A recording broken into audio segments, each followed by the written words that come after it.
믹스커피 지금부터 꼭 이렇게 드셔야 돼요. 의사들이 적극 추천하는 방법입니다. 믹스커피는 당뇨에 안 좋다는데 먹어도 되는 거야? 요즘 이렇게 질문하고 있지 않으신가요? 결론부터 말씀드리면 어떻게 먹는지에 따라 믹스커피는 건강에 도움이 될 수도 있고 안 될 수도 있습니다. 그래서 잘 알고 먹어야 하는 거죠. 지금부터 믹스커피에 대한 모든 것을 자세히 알아볼 텐데요. 영상 끝까지 보시면 믹스커피 성분, 효능, 부작용, 건강에 어떤 영향이 있는지와 사람에 따른 하루 권장량, 믹스커피와 같이 먹으면 정말 좋은 식품까지 그동안 몰랐던 믹스커피에 대한 모든 진실 아실 거예요. 제일 먼저 기억하실 게 믹스커피의 성분인데요. 믹스커피는 과연 어떤 성분으로 만들어졌을까요? 물론 믹스커피 제조사마다 성분이 조금씩 다르지만 가장 많이 드시는 믹스커피를 기준으로 말씀을 드릴게요.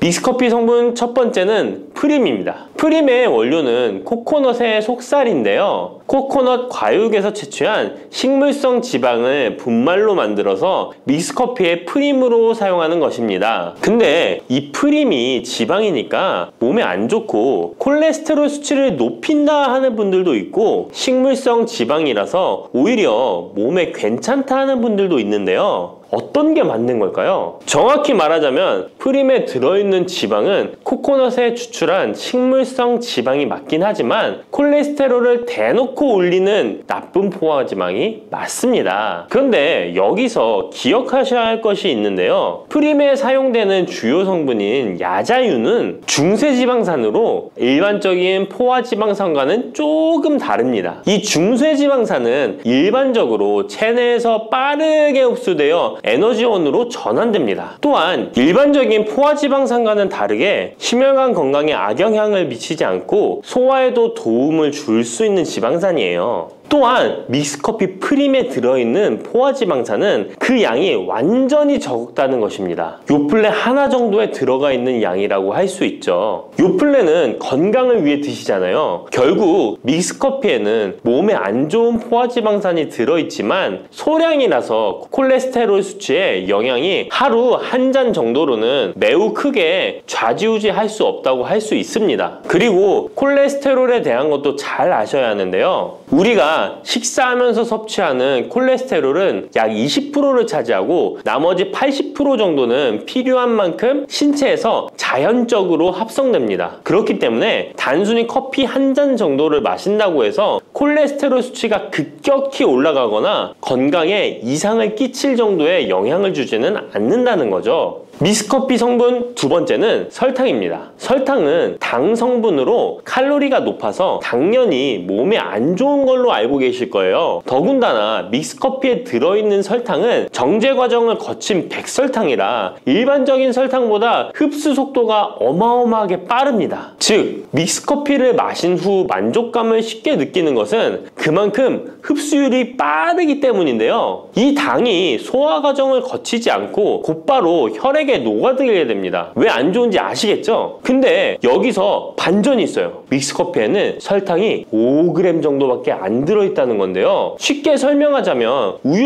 200ml 한 잔이 칼로리가 135칼로리 정도 되고요. 단순당 함량은 10g 정도 됩니다. 그리고 콜라 한 캔의 칼로리는 100칼로리 정도 되고 단순당 함량이 27g 정도 됩니다. 그리고 요구르트는 큰 거 말고 작은 요구르트도 칼로리가 45칼로리에 단순당 함량도 9g 정도 되는데요. 그렇다면 믹스커피 한 잔에 들어있는 칼로리는 얼마나 될까요? 믹스커피 한 잔에는 칼로리가 50칼로리 정도 들어있고요. 단순당은 6g 정도 들어있어요. 칼로리를 먼저 보자면 작은 요구르트 한 병 정도 수준인 거예요. 콜라랑 비교해봐도 콜라 절반 정도 수준이고 우유 200ml 한 잔하고 비교하면 3분의 1 정도 되는 거예요. 우유는 건강에 좋다고 드시는 경우가 많은데 칼로리로만 보면 믹스커피가 더 좋아 보이죠? 물론 칼로리만 비교할 수는 없겠죠. 그 다음에 단순당을 한번 비교해 볼게요. 단순당이 믹스커피 한 잔이 5g인데 작은 요구르트랑 비교해도 절반 정도 수준이고 콜라 한 캔이랑 비교하면 6분의 1 정도 수준이에요. 그리고 우유 200ml랑 비교해도 절반 수준인 거죠. 이렇게 비교하면 요구르트나 우유 콜라 절대 먹지 말아야 하는 거 아니야? 이렇게 생각하실 수 있는데 그게 아니고요. 믹스커피가 그만큼 칼로리와 단순당이 생각하시는 것보다는 적다는 거예요. 칼로리와 단순당이 높으면 당연히 몸에 안 좋을 수 있는데 생각하시는 것처럼 믹스커피에 많지 않고 적응량이니 하루에 5잔, 6잔씩 매일 꾸준히 드시는 거 아니면 심각한 질환을 초래할 만큼 영향을 끼치지는 않습니다. 그러면 하루에 몇 잔까지 먹는 게 괜찮을까요? 일단 당뇨가 있거나 당이 높으신 분들은 하루 1잔 정도가 적당한데요. 식후 3시간 정도 후에 드시는 걸 추천드립니다. 그리고 당 체크를 계속 하시니 당 수치가 높지 않으시면 2잔 정도까지 드셔도 괜찮으실 거예요. 당뇨가 없으신 일반인 분들은 하루에 2잔에서 3잔까지도 상관이 없으시고요. 그렇다고 이를 매일매일 드시는 것은 적은 양이라도 몸속에 쌓이기 때문에 그리 좋지는 않다는 거 다들 알고 계시죠? 그래도 건강을 위해 미리 예방하는 차원에서 식후 바로 드시지 마시고 2시간 정도 후에 드시면 좋습니다.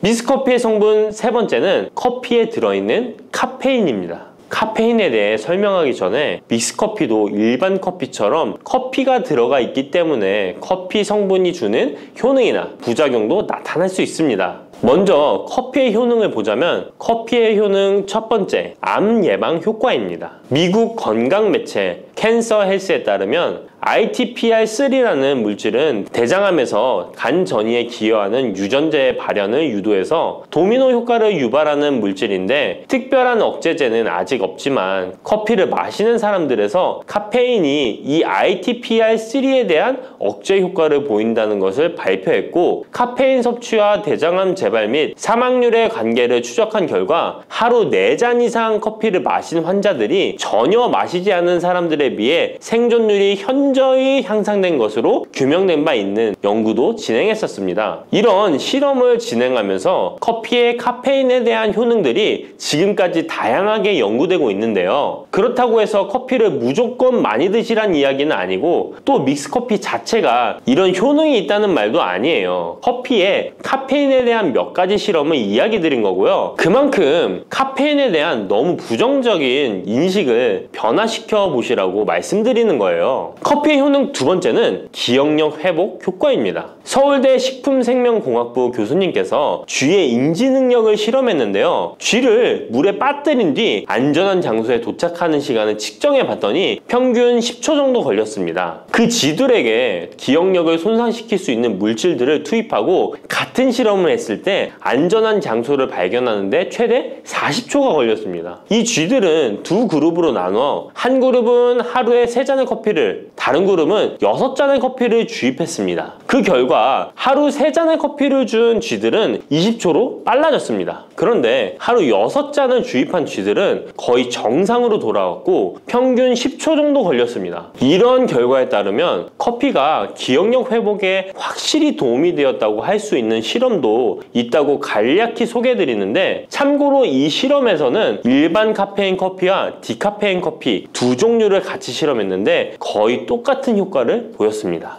결론은 커피에 카페인이 없어도 커피에 들어있는 클로로겐산 등 각종 항산화제 성분 덕분에 기억력 회복 효과가 높아졌다는 것입니다. 정말 놀랍지 않나요? 나이가 들어가면 기억력이 안 좋아지고 인지 능력 장애가 오면서 더 나아가서는 치매가 올 수도 있는데 커피의 성분이 이런 질병을 예방할 수 있다니 너무 커피를 부정적인 시각으로 보시지 않아야겠죠? 그렇다고 남용하면 안 되시고 모든 사람에게서 동일한 실험 효과가 나타나는 것이 아니니 자신의 상태를 잘 알고 드셔야겠죠? 다만 카페인에 예민하신 분들은 믹스커피나 일반 카페인 커피를 드시면 잠을 잘 못 주무실 수도 있으니까 디카페인 커피를 추천드립니다. 그리고 역류성 식도염, 위염 같은 위장 질환이 있으신데 커피는 드시고 싶은 분들은 될 수 있으면 디카페인 커피를 드시면 되겠죠? 커피의 효능 세 번째는 혈당 조절 효과입니다. 전 세계적으로 대사증후군을 앓고 있는 사람이 10억 명이 훨씬 넘는다고 하는데요. 이처럼 많은 사람들이 모든 질병의 근원이라고 불리는 대사증후군을 가지고 있습니다. 최근의 연구들은 커피가 대사증후군의 발병 위험을 감소시킨다는 것을 보여주고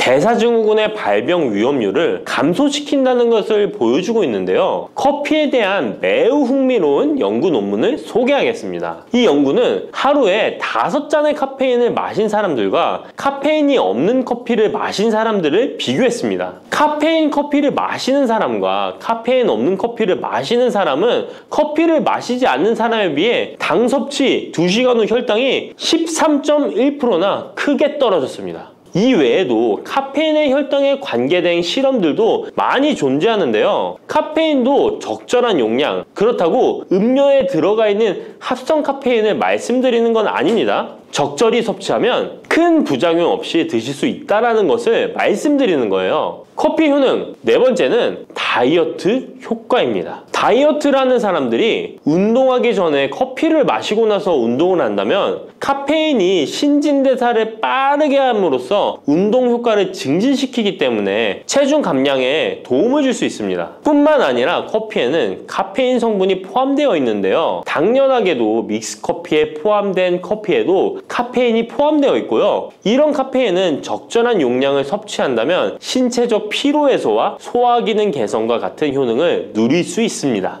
오전에 커피 한 잔을 마시면 화장실에 가고 싶어지는 것도 커피에 카페인 성분이 장 운동을 활발하게 해주는데 영향을 주기 때문입니다. 카페인 성분이 장 운동을 활발하게 해주는데 영향을 주기 때문입니다. 물론 이뇨작용도 활발히 해줘서 소변도 조금 더 많이 보게 되긴 합니다. 다시 돌아가서 믹스커피에 들어있는 세 번째 성분 카페인에 대해 알아볼게요. 믹스커피에 포함된 카페인 용량은 제품마다 차이가 있을 수 있어요. 하지만 평균적으로 60mg 가량의 카페인이 한 잔 용량의 믹스커피에 포함되어 있는데요. 이는 일반적인 아메리카노 대비 3분의 1 수준에 해당하는 수치입니다. 결과적으로 믹스커피의 카페인은 일반 아메리카노보다도 훨씬 적게 들어있는 거죠. 그렇다면 식약처에서 권고하는 카페인 1일 최대 섭취량은 얼마나 될까요? 일반 성인의 경우 카페인 최대 섭취량은 400mg 정도이고요. 어린이나 청소년은 체중 1kg당 2.5mg 이하, 임산부는 200mg 정도입니다. 그러나 임산부의 경우에는 카페인이 태아에 미치는 영향이 조금이라도 있으니 안 드시는 게 좋겠죠? 콜라 한 캔에 카페인이 보통 35mg 정도 들어있으니 믹스커피가 카페인 함량도 크지 않다는 걸 알 수 있습니다. 여기서 잠깐! 그렇다면 믹스커피와 같이 먹었을 때 효과를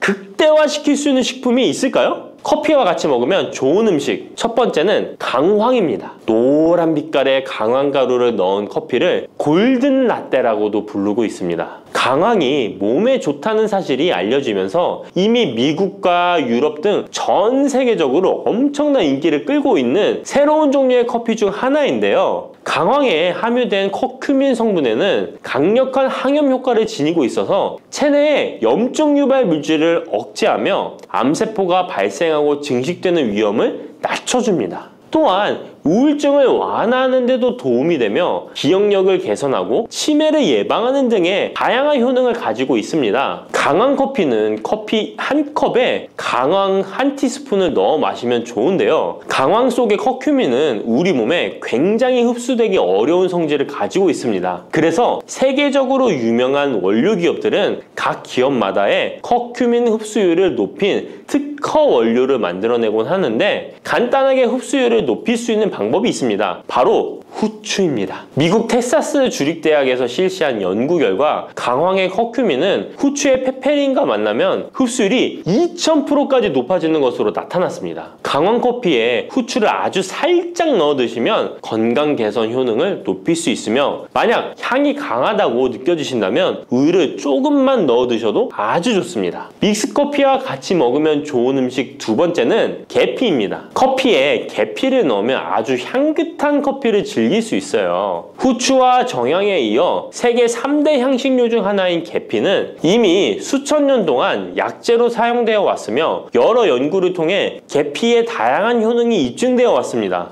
커피의 원료 생산지인 멕시코에서도 커피에 시나몬 스틱을 넣은 커피를 즐겨 마신다고 합니다. 미국 당뇨협회가 발표한 연구에 따르면 제2형 당뇨병 환자에게 계피를 투여하자 혈당 중성지방 수치는 낮아지고 좋은 콜레스테롤 수치는 높아졌다고 해서 블랙커피에 계피 2분의 1 티스푼을 넣은 후에 섞어 마시는 것이 황금 비율이라고 하니 한번 참고해서 드셔보시면 좋을 것 같네요. 특히 혈액순환에도 아주 좋습니다. 믹스커피와 같이 먹으면 좋은 음식 세 번째는 생강입니다. 강력한 항산화 성분을 가진 생강은 커피에 넣어 함께 곁들여 마시면 생강의 알싸한 맛이 부드러워지면서 향긋한 생강커피를 즐길 수 있습니다. 생강의 매운맛을 내는 쇼가올과 진저롤 성분이 혈중 콜레스테롤을 낮춰서 동맥경화나 뇌경색 등을 예방하며 항염, 항암 효과가 뛰어나서 암을 유발하는 종양세포의 성장을 억제하는 등의 다양한 효능을 지니고 있습니다. 특히 기관지를 확장시키는 효과가 있어서 기관지염이나 천식, 비염을 달고 사시는 분들은 자주 섭취하시면 아주 좋습니다. 추가로 생강에는 디아스타제라는 단백질 분해 요소가 있어서 식후 커피에 생강가루를 넣어 마시면 장 운동을 촉진해 더부룩한 속을 해소하는 데에도 도움을 얻을 수 있습니다. 드시는 방법은 커피 한 컵에 생강가루 한 티스푼을 넣어 드시면 되고, 생강의 맛이 걱정되신다면 처음에는 조금씩 넣어서 서서히 맛을 익혀가는 것도 좋은 방법이라고 할 수 있습니다. 제가 말씀드린 방법이 무조건 믹스커피를 먹어라 먹지 말아라 하는 말은 아니고, 믹스커피에 대한 오해와 건강을 걱정하시는 분들께 어떤 식으로 먹으면 조금이나마 건강에 대한 걱정을 덜게 만들어 줄까 하는 의문에서 시작한 것이기 때문에 오해 말고 편안하게 들어주시면 좋겠습니다.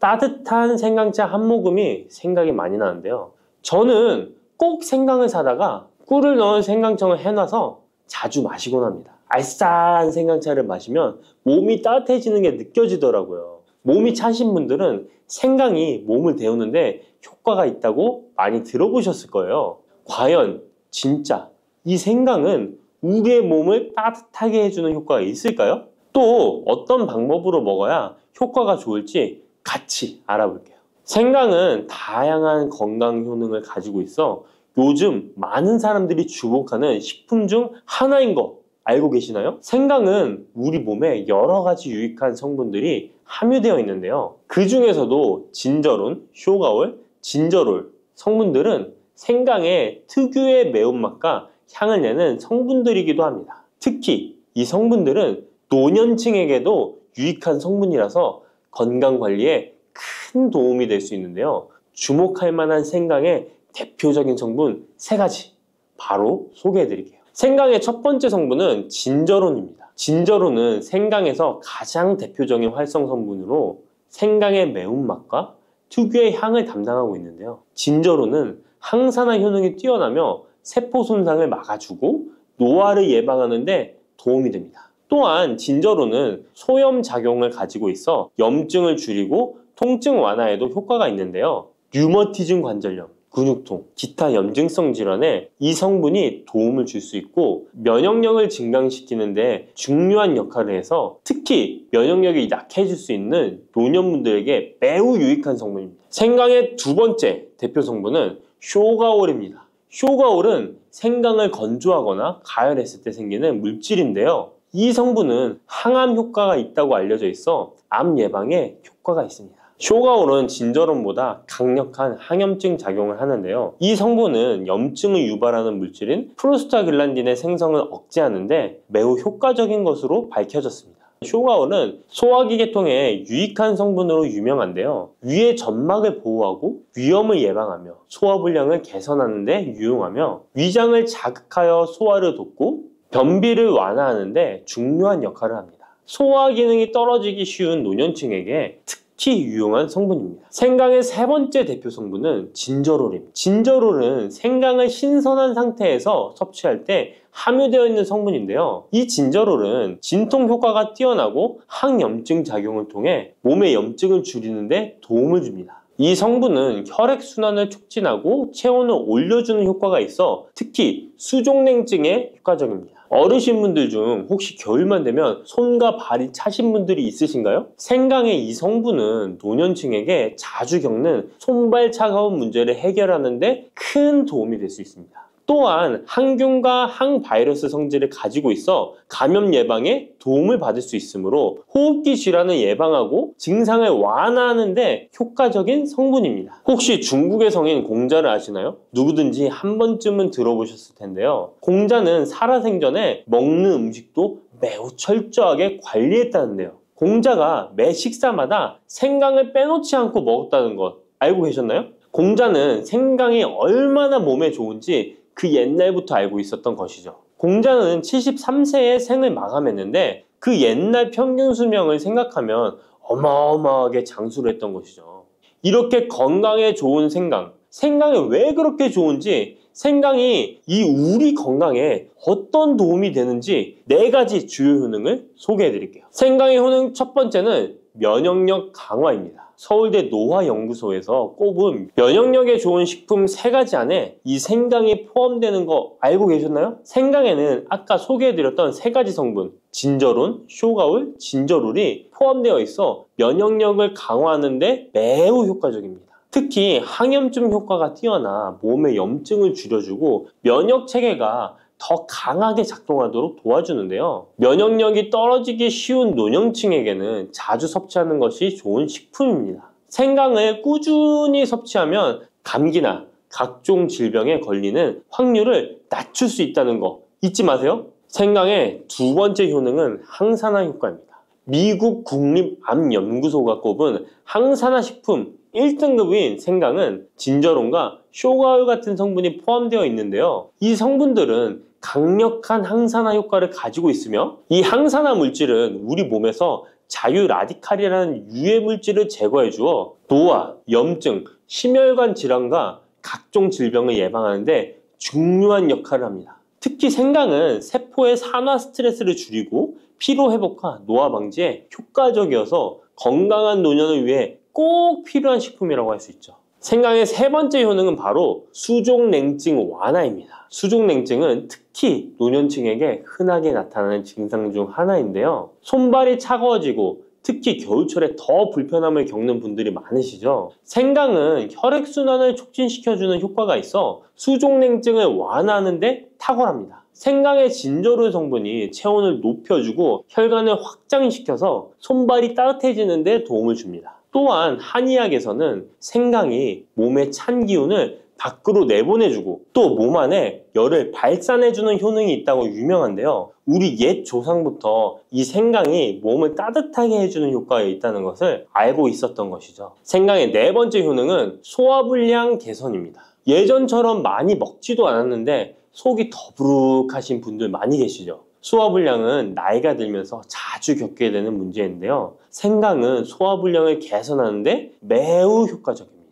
생강에 포함된 쇼가울 성분은 위장의 운동을 촉진시키고 위염을 예방하는 데 도움이 되는데요. 또한 메스꺼움이나 구토 증상을 완화시켜주기 때문에 특히 소화기 계통에 문제가 있는 분들에게 좋습니다. 그런데 이렇게 좋은 생강 그냥 차로만 드시고 계시는 분 많으시죠? 각 방법은 그에 맞는 효능을 더욱 잘 발휘할 수 있기 때문에 여러 방법으로 생강을 활용하는 것이 좋습니다. 차로 드시는 것 말고도 여러 가지 섭취하는 방법에 대해 자세히 알려드릴게요. 첫 번째 방법은 가장 간단한 방법으로 생으로 먹는 것입니다. 생강을 얇게 썰어서 샐러드나 요리에 넣어 먹을 수 있는데요. 생으로 먹을 경우 생강의 모든 효능을 그대로 섭취할 수 있으며 항산화와 항염 효과를 가장 잘 느낄 수 있습니다. 물론 그 특유의 매운맛이 강하기 때문에 매운맛을 좋아하지 않는 분들은 식초에 절여주시거나 물에 조금 담가 매운기를 확 빼고 드시거나 생으로 조금 먹는 것이 좋습니다. 2번째 방법은 생강을 말려서 먹는 방법입니다.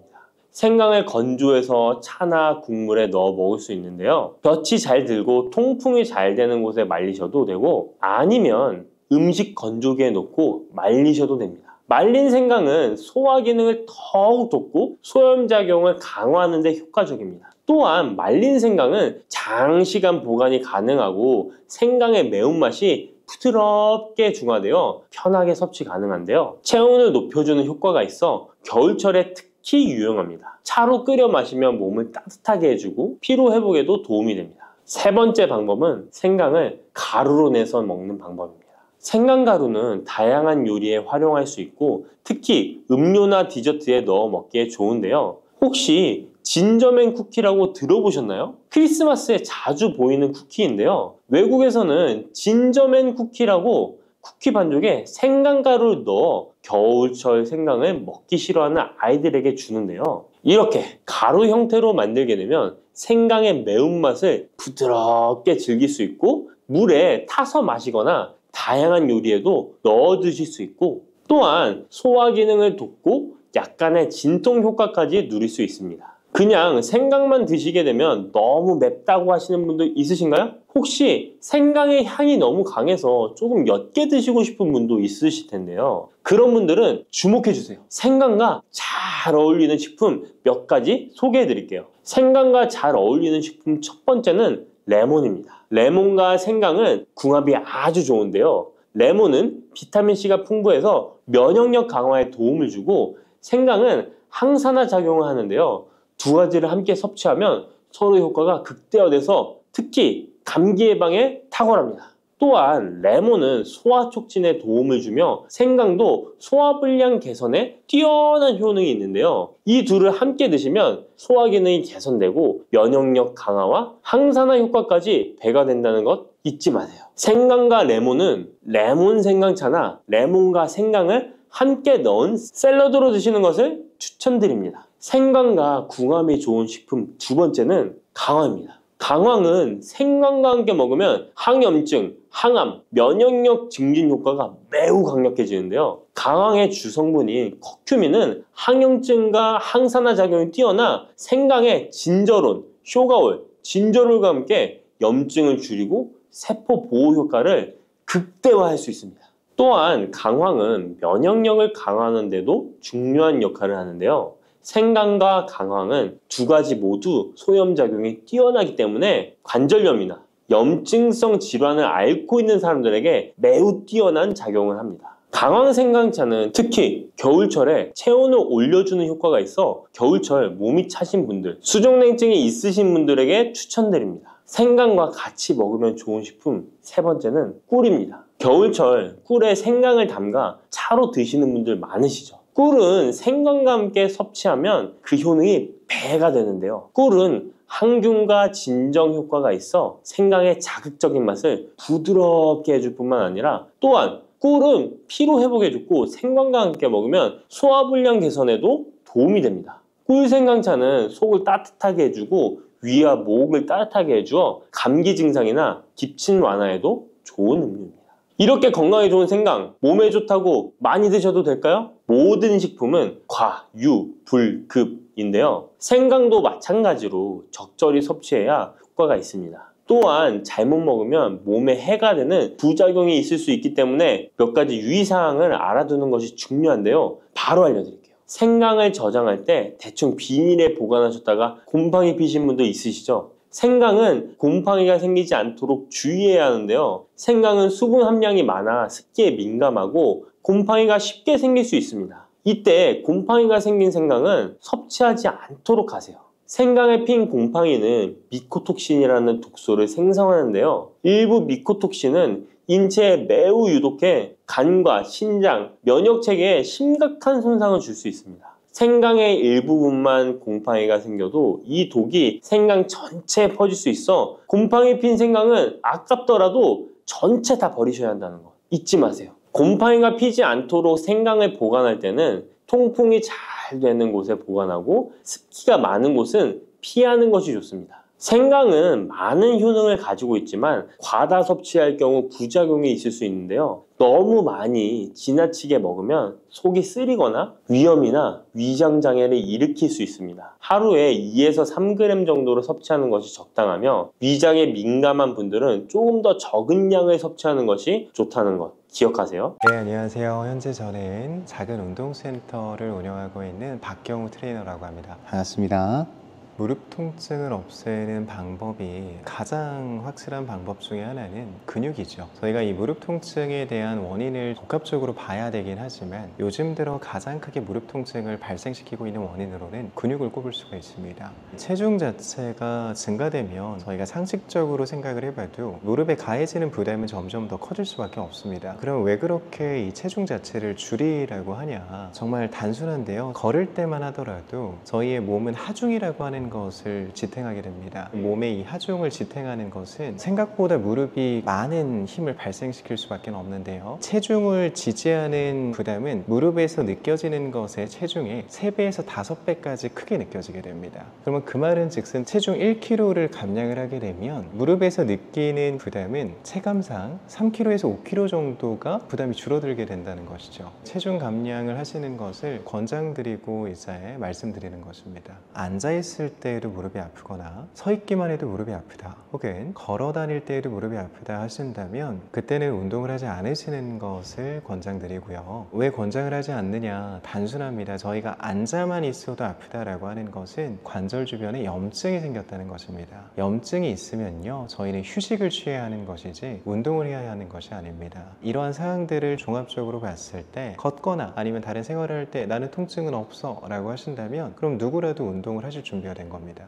바닥에 앉는 생활이 저희에게는 익숙할 수 있는데요, 바닥에서 앉아서 진행하는 모든 자세는 무릎에 다 안 좋은 영향을 끼치게 되고요, 쪼그려 앉는 자세도 마찬가지고요, 무릎을 대고 앉는 자세도 마찬가지입니다. 이런 모든 자세는 다 피해 주시는 것이 좋고요, 일상생활을 진행하실 때 기능적인 신발보다는 겉으로 봤을 때 멋지거나 예쁜 신발을 선택하는 경우가 많이 있습니다. 구두라든지 힐이 있겠죠. 그런 신발의 종류를 선택하는 것도 관절에 부담을 주니 쿠션감이 있는 것을 선택을 해주시는 것이 좋습니다. 무릎에 대한 통증을 만성적으로 생각을 하게 되는데요, 만성적으로 생각하는 이유는 악순환 때문입니다. 무릎이 약한 상태에서 잘못된 운동 방법이거나 조금 높은 강도의 운동을 하게 됐을 때 무릎에 통증을 호소하시거든요. 단순히 운동이라고 하는 행위 자체가 그 사람에게 부담이 된다기보다는 그 당시에 진행했던 운동의 강도가 너무 높거나 잠시 무릎에 염증이 생긴 상태였는데 그걸 인지하지 못하고 운동을 해서인 경우일 가능성이 높습니다. 그렇게 한번 통증이 생기시게 되면 또다시 운동을 피하게 되고, 그러면 근육은 점점 더 감소하게 되고요, 그러면 통증은 더 심해지겠죠. 그 악순환이 반복이 되어지다 보니까 무릎에 대한 통증을 만성이라고 생각하실 수 있는데요, 이유가 없는 만성은 없습니다. 그 이유를 좀 해결을 하다 보면 만성적인 통증도 좋아질 수 있다는 것이죠. 가장 큰 이유로는 보통 근육으로 좀 봅니다. 무릎 주변부의 근육을 키우게 되면 무릎 통증이 줄어들 수 있습니다. 아까 말씀드린 것처럼 이러한 근육 자체는요, 무릎이 해야 되는 일을 대신해 주게 됩니다. 그 말은 즉슨 걷거나 점프를 하거나 모든 행동을 취할 때 자연스럽게 이 근육 자체가 충격을 흡수해 주게 되는데요, 이 스프링과 같은 존재로 이 근육 자체가 충격을 흡수해 주기 때문에 무릎에 가해지는 부담이 줄어들게 되는 것이죠. 그로 인해 통증 또한 점차 줄어들 수 있는 것입니다. 스쿼트라고 하는 운동이 있는데요, 스쿼트라고 하는 운동을 일반적으로 하게 되면 난이도가 너무 높습니다. 중장년분들을 위해서 스쿼트 동작을 바꿔서 해볼 수가 있는데요, 이런 의자를 이용하는 방법이 좋은 방법입니다. 의자를 두고 거기 앞에 서서 의자에 앉았다가 일어나는 방식인 것이죠. 식탁이나 책상에 의자가 있으시다면 의자를 활용하셔서 몸 뒤에다가 의자를 배치해 주시고요, 다리는 어깨 넓이만큼만 벌려주신 채로 씁니다. 손은 앞쪽으로 쭉 뻗어 주시고요, 손을 뻗는 이유는 척추 자체를 곧게 펴기 위함입니다. 척추가 세워지는 것을 도와주는 역할을 하니 어깨가 좀 아프시더라도 들고 계시는 것이 좋습니다. 자, 이 상태를 만들어 주시고 천천히 엉덩이를 의자에 댔다가 일어나 주시기만 하면 됩니다. 다시 한번 천천히 의자에 엉덩이를 댔다가 일어나 주시기만 하면 됩니다. 보시면 아시겠지만 속도는 좀 천천히 가져가 주셔야 됩니다. 속도가 빨라지게 되면 근육이 늘어날 시간도 줄어들 시간도 없는 것이니 관절을 쓰게 됩니다. 속도를 좀 천천히 조절하셔서 관절이 아닌 근육을 쓰도록 유도를 해야 됩니다. 무릎 관절을 강화를 시키는 데 있어서는 허벅지 뒤쪽과 엉덩이 쪽에 많은 힘이 요하게 되는데요, 허벅지 뒤쪽과 엉덩이 근육이 강해지면 강해질수록 무릎에 가해지는 통증 또한 줄어들 수가 있습니다. 허벅지 뒤쪽과 엉덩이를 강화시켜 줄 수 있는 간단한 동작으로는 엉덩이를 들어 올리는 힙 브릿지라고 하는 동작이 있습니다. 이 동작은 이제 매트를 사용하거나 아니면 그냥 바닥에 누워서 진행해 주시면 되는데요, 이 동작도 한번 보여드리겠습니다. 아파서 오신 분들 같은 경우에는 애초에 이렇게 하중을 지지해야 하는 이러한 운동들이 난이도가 효과가 꽤나 높게 작용이 됩니다. 그렇기 때문에 저희가 일단 첫 번째로는 근육 자체를 인지하는 시간을 갖는 것이 가장 중요한데요. 단순하게 의자에 앉아서 다리를 펴게 되면 허벅지 앞쪽 근육에는 힘이 들어와야 하는데요. 다리를 폈는데 앞쪽 근육에 힘이 들어와 있지 않는다면 제가 알려드리는 지금 이 운동 동작 하시면 안 됩니다.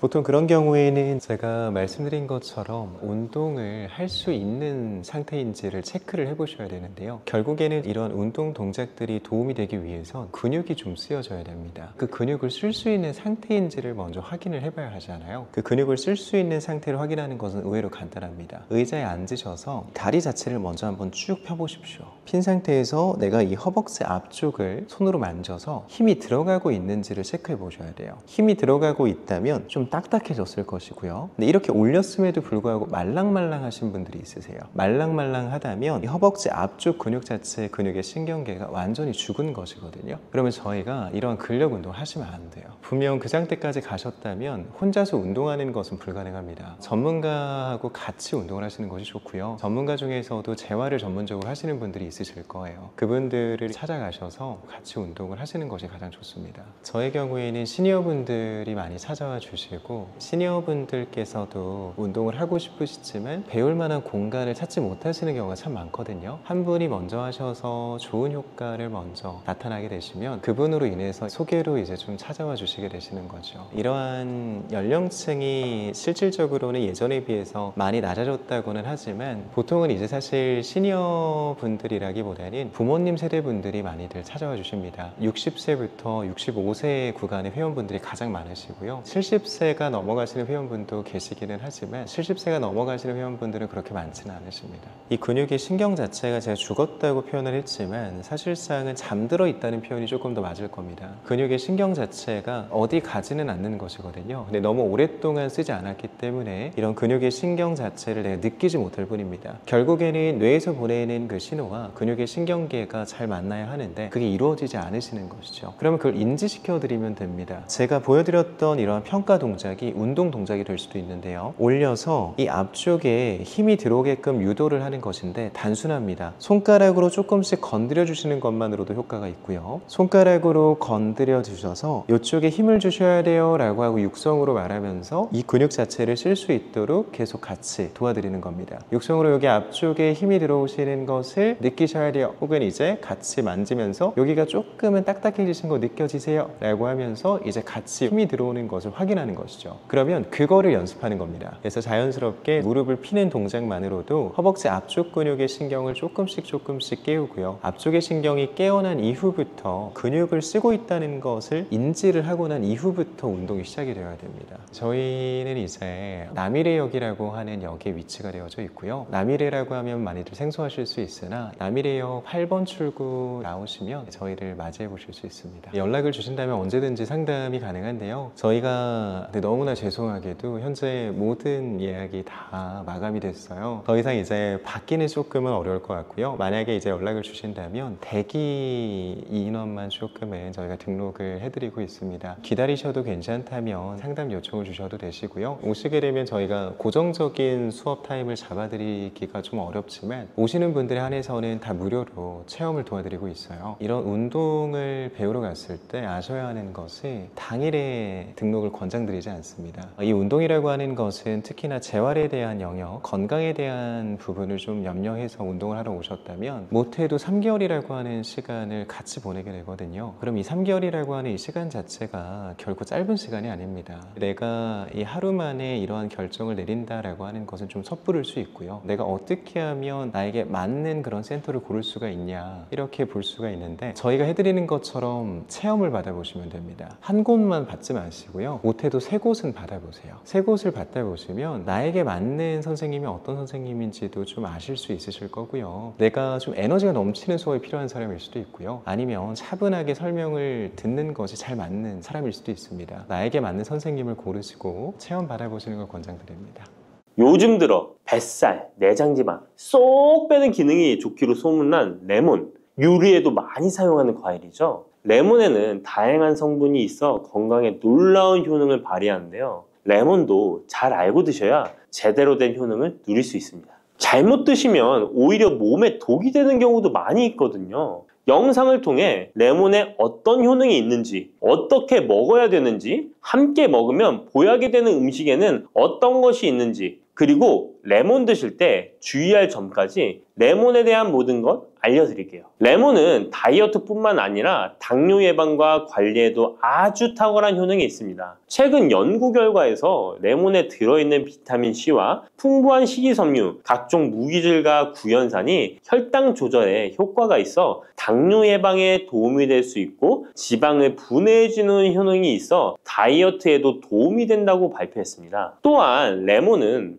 독소를 배출해주는 효능이 있어 우리 몸의 신진대사를 원활하게 해줘 몸 안에 칼로리를 소모하는데 도움이 되고, 이는 몸의 붓기를 빼고 체중을 줄이는데 도움이 될 수 있습니다. 그럼 레몬의 효능에 대해 좀 더 자세히 알려드릴게요. 12주 동안 진행된 연구에서 고지방 식단에다가 레몬 껍질에 함유된 페놀을 함께 섭취한 설치류는 고지방 식단만 섭취한 설치류보다 체중이 감소했다는 것을 발표했습니다. 또한 체질량 지수가 높은 한국 여성을 대상으로 한 실험에서 레몬 다이어트를 시행한 결과 그렇지 않은 사람들에 비해 체중과 허리둘러가 줄어들었을 뿐만 아니라 인슐린 저항성까지 좋아진 결과를 볼 수 있었고요. 레몬 껍질은 이런 독소를 배출하는 효능뿐만 아니라 변비를 해결하는 데에도 탁월한 효과가 있습니다. 레몬 껍질에는 비타민 C뿐만 아니라 혈관 건강에 좋은 헤스페리딘, 그리고 골다공증 예방과 뼈 건강에 아주 중요한 칼슘, 그리고 팩틴이라는 성분이 아주 풍부하게 들어있습니다. 바로 이 팩틴이 변비를 예방하는 데 탁월한 효능을 발휘합니다. 수용성 식이섬유인 팩틴은 위에서 대장까지 가는 동안 많은 수분을 흡수해 변을 무르게 만들어주고 장내에 머물러 있는 노폐물과 다양한 유해 물질을 흡착해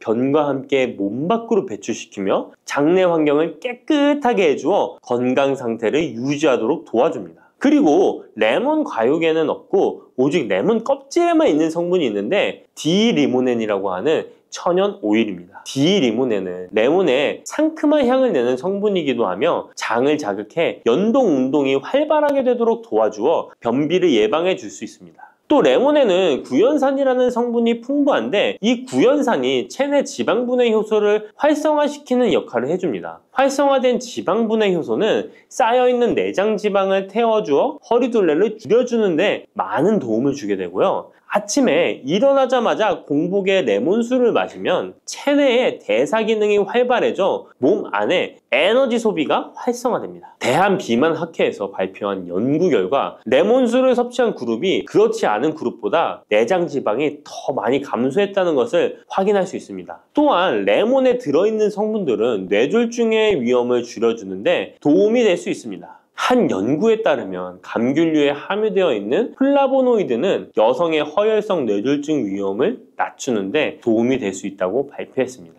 허혈성 뇌졸중은 가장 흔한 유형의 뇌졸중인데 혈전 때문에 뇌로 가는 혈액의 흐름이 방해되면서 발생할 수 있습니다. 플라보노이드가 함유된 음식을 장기간 섭취하면 이런 심혈관 질환뿐만 아니라 각종 암을 예방하는 데 도움이 될 수 있다고 하는데요. 레몬에는 이런 플라보노이드와 함께 강력한 항산화 작용을 하는 비타민 C가 풍부합니다. 이 항산화 작용으로 세포 손상을 방지하고 암세포를 억제하는 항암 효과를 가지는 것이고요. 또한 레몬은 피부 미용에도 좋은데요. 피부색을 건강하게 해주는데 탁월한 효능이 있습니다. 비타민 C는 콜라겐을 형성하는 데 중요한 역할을 해주고 피부를 환하게 해주며 잡티를 제거해 주는데 효과가 있기 때문이죠. 그리고 레몬의 놀라운 효능 중 하나는 당뇨를 개선하는 데 탁월하다는 겁니다. 레몬에는 헤스페리딘이라는 플라보노이드 성분이 들어있습니다. 이 헤스페리딘은 인슐린 감수성을 높이는 데 도움을 주는데요. 인슐린 감수성이 좋아야 혈당이 잘 조절되는데 당뇨가 발병하면 이 감수성이 떨어지면서 인슐린 저항성이 생기게 됩니다. 헤스페리딘이 인슐린 저항성을 개선하는데 많은 도움을 주게 됩니다.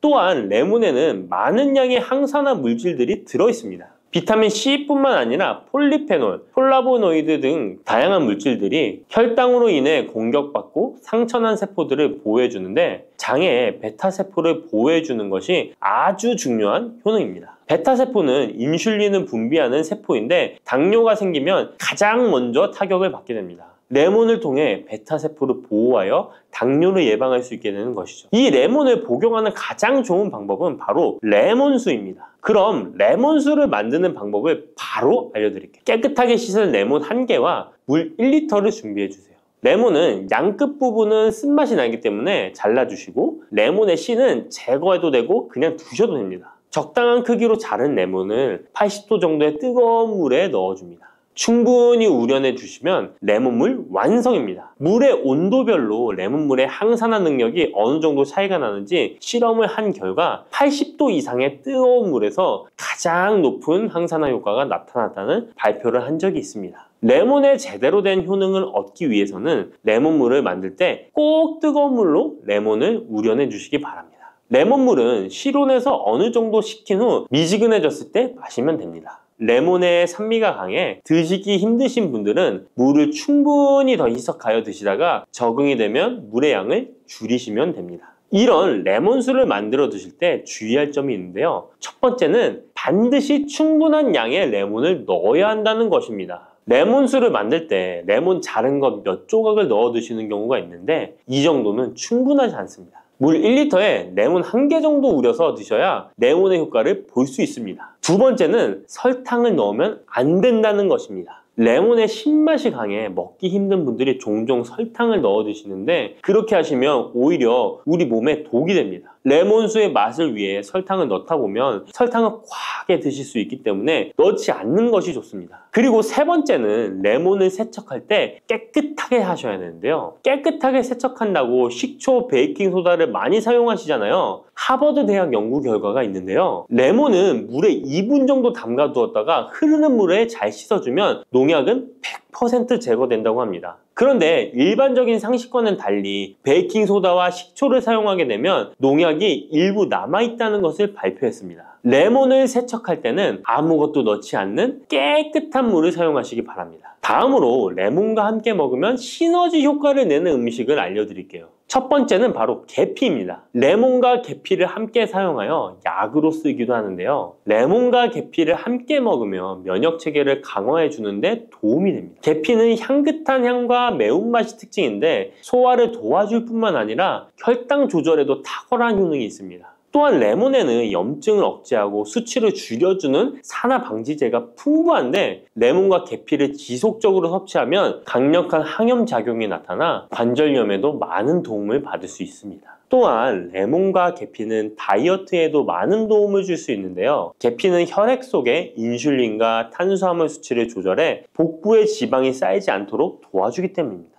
그리고 레몬은 고구마와 함께 드셔도 좋은데요. 고구마는 베타카로틴, 비타민C, 식이섬유 등이 풍부하게 함유되어 있어 염증을 감소시키고 안구세포를 보호하는 효과가 있는데요. 항산화제인 베타카로틴이 매우 풍부해서 안구 건조증의 위험을 줄이고 눈 건강에 많은 도움을 줄 수 있습니다. 레몬도 비타민C와 다양한 항산화 물질을 함유하고 있어 함께 섭취하면 항산화 효과를 더욱 높일 수가 있겠습니다.